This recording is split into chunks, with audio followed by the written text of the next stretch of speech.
This is a Film Stories original podcast.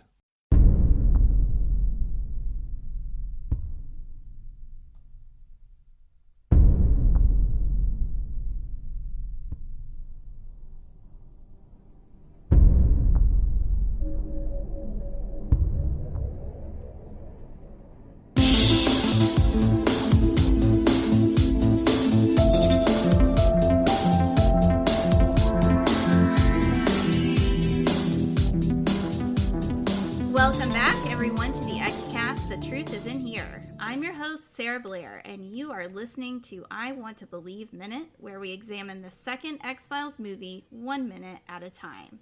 Today we're exploring minute 87, running from approximately 86 minutes, or 1 hour and 26 minutes if you're using the hour-minute system, to 86 minutes and 59 seconds. It begins at the dialysis machine when the doctor's setting the dialysis machine for this procedure that's about to happen, and it ends when Skinner and Scully are in the car. So joining me to talk about this minute, we have Cortlan and Cathy back. Welcome back, ladies. Hi. Happy to have you here to talk about minute 87. Let's dive in. This is one of those minutes that is got a lot going on, lots of fast cuts, lots to figure out. Mulder's in danger. Like, he sneaks in to see what's happening in this operation room that they've got set up. He comes in. I love how Mulder comes in wrench blazing. Yeah. He's like Scully. We talked about it in the last minute, how she's no longer FBI. She doesn't have authority she needs for this situation. And Mulder is in the same situation. He's got no gun, but he's got that monkey wrench, right? No authority, but he's ordering them to stop. Yeah. It's not even a good order to stop, though. Like, he doesn't put any oomph in that. I mean, maybe he's concussed from his car crash, but yeah, boy. Well, the script says his voice cracks as he attempts to sound commanding. And I think that that's what we're getting. It's like, accurate. He's kind of shocked, trying to understand what he's seeing here. Mm-hmm. And he knows he's got to stop it, but really has no authority to stop it. So it comes out haltingly at first. I think that played well. He's like, who is he? He's just some guy breaking in. Why should they listen to him? He's got the wrench. Right, the wrench lends authority. Right. Yeah, he can't even say he's FBI or anything, but... He can't do any... He's just some random guy who breaks in and he's ordering them around, and he can't even speak their language. You're a doctor trying to do this body transplant, and this guy just barrels in with holding the wrench. I mean, certainly, right. The doctor knows... Like, this is less than ideal already from the doctor's perspective. They're in a barn, you know. Right, what are they doing? But still, who is this guy? They have no idea who he is. Why should they listen to him? Why should they do anything other than they did, which is, disable him? Right. Yeah. But, I mean... He could just be anybody. Yeah, just some guy.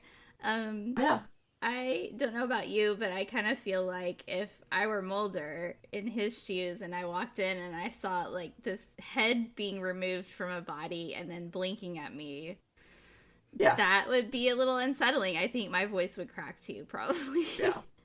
I love what this shows us about Mulder's character, is that he's going to jump in there and he's going to try to fix things and he's going to try to right wrongs and stop injustices. Whether he has any business being there or not, whether he has any plan, he's just going to jump in and do. That's what we get right here in a 60-second Mulder encapsulation. There is one bit in the extended scenes that we don't have in the theatrical release, and it's Mulder when he first sees the headless body, and he's got this look of complete pain and disgust, and that was cut out. So and like bewildered. So my version is the extended version, so it's hard for me to know what's not in the theatrical version, but he does pull off a good bewildered like horrified, bewildered. Horrified, that's expression. a good word. Yeah. Yeah. I didn't watch that, but I can imagine it. What is that? There's like an episode that's very clear in my head where he's just like very confused. I think it's the part in Small Potatoes where the tail part falls off. And he just looks like really disgusted and horrified and also like confused and embarrassed at the same time that he just knocked his tail off. And I kind of feel like it was probably a similar face. Yeah, there are some, and Cathy, you'll have to help me know which pieces later are the extended version, but this whole sort of sequence of Mulder, David Duchovny has some really interesting like acting expressions in this whole sequence, honestly. Like he makes some real faces. Well, the fact is he's drugged, right? So exactly. Yeah, drugged Mulder is in my notes. And so for sure later. You're right. It's like, okay, what's going on with his, and that's one of the details I sort of let escape me in several watches. Like, oh, he's drugged. That's why he looks like that. That's why he's not doing a better job. And later minutes, but yeah, okay. I got nothing. Yeah. For now, he's bewildered. Right. Yeah. And then he does get drugged. They inject him with something. We don't know what it is. And then he hits him. Yeah. Yeah. So he's injected and punched in the face. Could we assume that it's the tranquilizer, the veterinary tranquilizer? Probably. Yes. That makes sense. Isoprimazine something. Yep. That one. Whatever. That one, yeah. The one that we talked about in our last minutes together. In our last minutes. That they found out, yeah. Excellent job on the prosthetics and the special effects here. We get to see the head blink. Yeah. Gross. It really is too real looking, isn't it? It really is. Yeah. Yeah. I can't even imagine what it would be like to walk in on this scene and then the bodiless head just blinks at you and is looking at you. It's horrifying. Blinked or winked.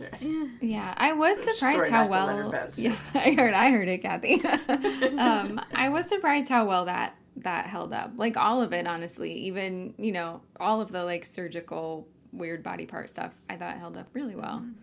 Yeah. So good for them. Yeah. Job well done. Absolutely. In this minute, we've got Mulder. And, like, that's kind of all that really happens in this minute, but it feels like so much happens, and you go back to kind of analyze it and think about it, and you're like, well, actually, not just a whole lot happened. There's not, Mulder's just... There's just so much he's taking in. Yeah. It's like he crawls through, he comes behind a sheet of plastic, and there's this scene that he's got to immediately...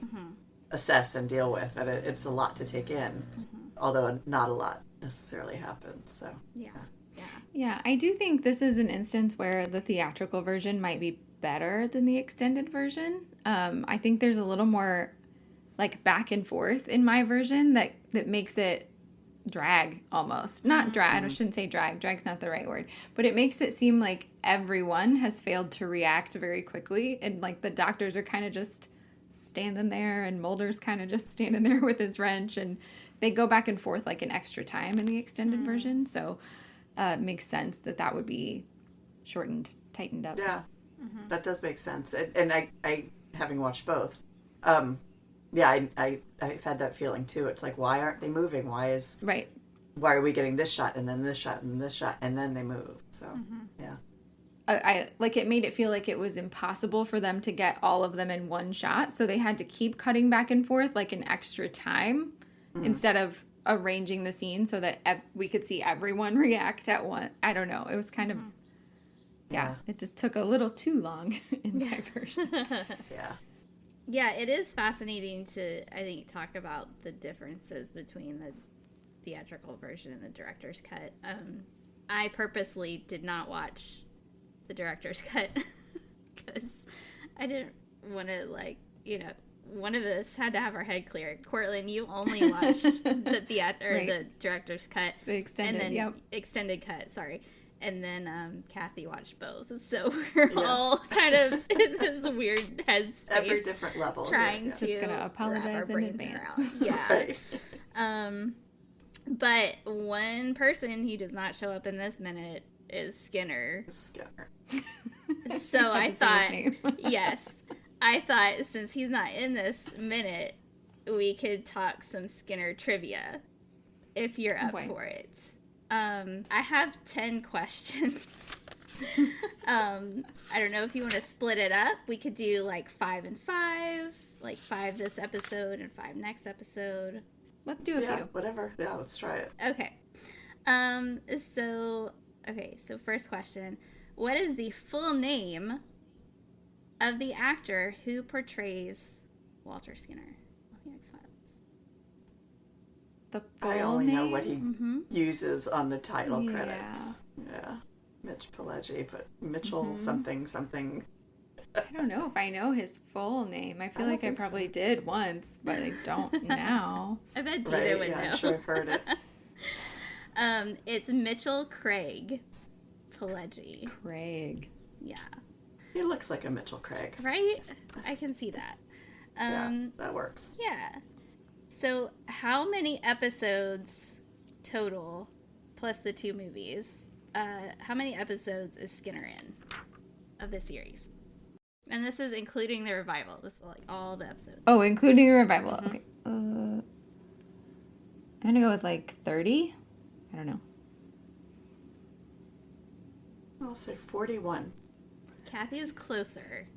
According to IMDb, it says 91. Oh, wow. That's a lot. That's what IMDb says. It seemed like a lot to me, too. 91.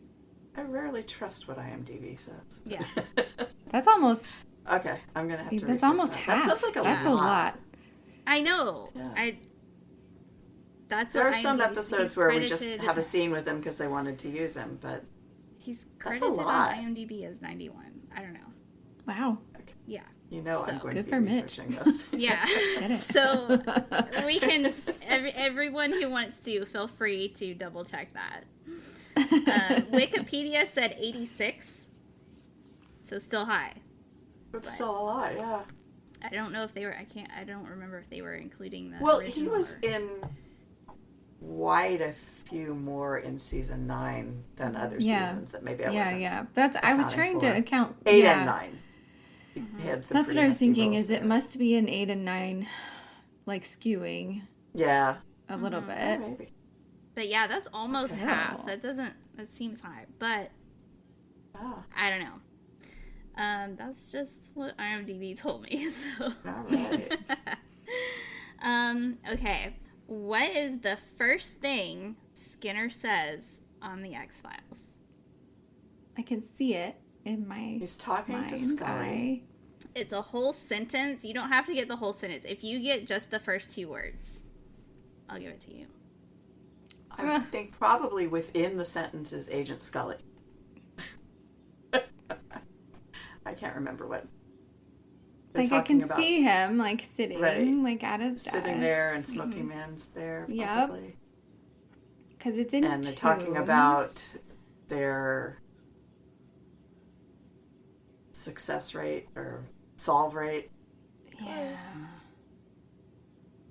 Any guesses, Cortlan? No. I could draw you a picture of it. Cathy got it. It's Agent Scully. Agent Scully, we have reviewed your reports, and frankly, we are quite displeased. Displeased. Quite displeased. Yep, right. That's the first thing. And what is the last thing that Skinner says in the series, not the film? So like in my Struggle 4? Yeah, My Struggle 4. Last thing he ever said. Does he yell at the car? Does he say, like, stop? Or I mean, like technically that? it's, but... Yeah. Right. I was like, what does he say? Does he yell at the car? I had to watch this, like, 4 times to be sure. He yells no or something as the car is running him down? No? I watched this, like, 4 times to be sure. Oh, I'm so sorry. I know. It was difficult for me. Or does he yell at Monica? Does he say Monica's name? See, that sounds right. That's what I thought. Yeah. But no. But no, that's not it. He doesn't. He doesn't yell, William. Nope. Everyone else does there. Yeah. Okay, I don't know. It's I give up. all right, hold on. It's when he and Scully are in the car. Oh, okay. And so he doesn't, even say speak anything at all in the alleyway? He doesn't say anything? Nope. Not on the version I watched on Hulu. Okay. Weird. I know. I thought it was like Monica no, but... Yeah, I thought so too. I thought he like yelled at her to stop or something like that. I thought so too, because then he pulls the gun out or something. And no, he doesn't say anything. He doesn't say anything. I watched it like 4 times because I was so confused. I was like, that doesn't feel right, but he never said anything. This is like a Mangala. This is it a is. thing. It is. Monica says no. She says no. And the cigarette smoking man. And he like slams the... Says go. Yeah, accelerator. Yeah. No and go. Yeah. Okay. Because she tried to put the car in reverse and back up. Yeah. She tried to stop. She was not going to hit him. So, yeah. Like, he doesn't say anything? Okay. I know, right? I didn't believe it either. Which is why I had to watch it 4 times. All right, hold on. Because she says, that's Mulder's car. He says, all right, hold on. And that's the last thing he says. All right, hold on. Officially. Okay. Other than, ah! But, yeah. So, anyways. Yeah. Were there subtitles for that? I should have turned on the subtitles. I should have. Yeah. It probably would have made it easier for me to check out. Okay, there's a big... You might have only had... Yeah. You might have only had to watch it once if you did subtitles. Yeah, you told me. Yeah, that would have been much better. Let's do one more. This is easy. Which branch of the military did Skinner serve in? Marines. Yeah, he's a Marine. Marines. United States Marine Corps. Is. Yeah. So I got 5 more questions. We can do that in the next episode. Great. Sounds good. More Skinner trivia coming up next episode. So next up we have minute 88. We'll be back. Until next time, trust no one.